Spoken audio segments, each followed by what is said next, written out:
So marijuana is big business. Americans dropping $32 billion a year with workforce of 500,000 people. And that's growing a whole new segment that isn't just smoking weed.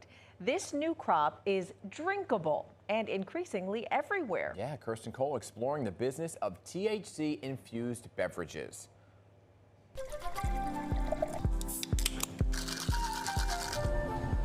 Relaxation rituals for many of us involve filling our cup, but increasingly, it's not alcohol that's going into it.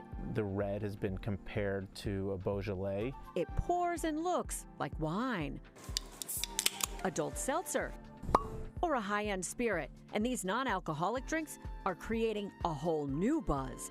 These are all hemp-derived THC beverages. We have a version of a Sex on the Beach. New to the adult beverage aisle, they've quickly become the fastest-growing segment within it. It's been significant growth in the 2 years that we've seen. And, you know, if you're here in Stu's and we have a center aisle of a product, you know that it's a bestseller. Is America's love affair with alcohol cooling? Alcohol consumption is tanking. A recent Gallup poll finding only 54% of people say they drink alcohol. 41% of Americans say they're trying to drink less. And alcohol is linked to 7 fatal cancers, including breast, colon, mouth, and liver.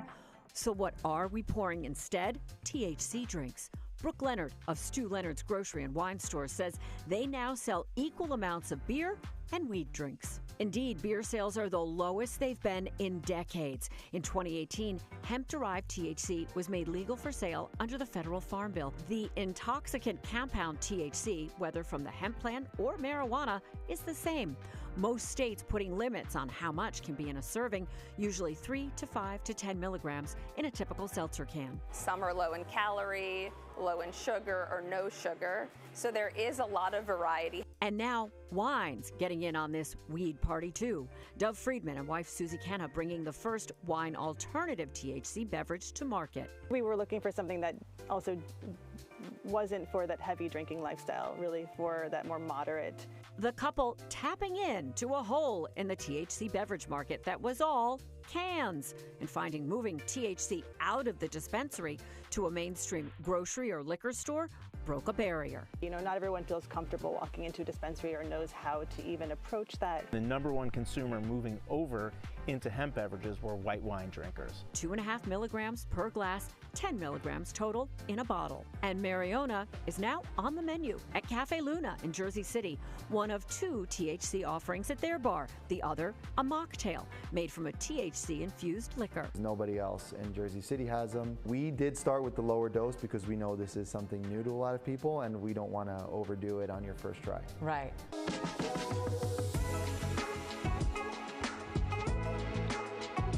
But drinkers beware, a can is not always just a can. There are much stronger drinks on the market. Amongst the boldest, Keef Extreme THC, sold only in some state dispensaries, has a whopping 500 milligrams of THC. 100 times what you'll find in an average supermarket sold can.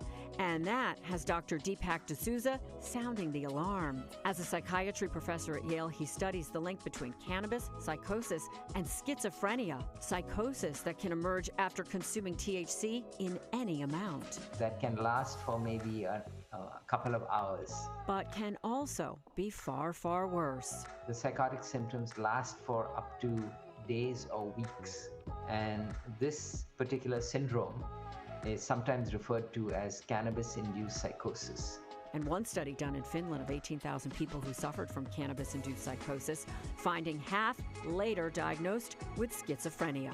The risks associated with THC are directly dose-related. He advises consuming lower doses and delaying even trying THC until the brain is fully developed at age 25 or 26.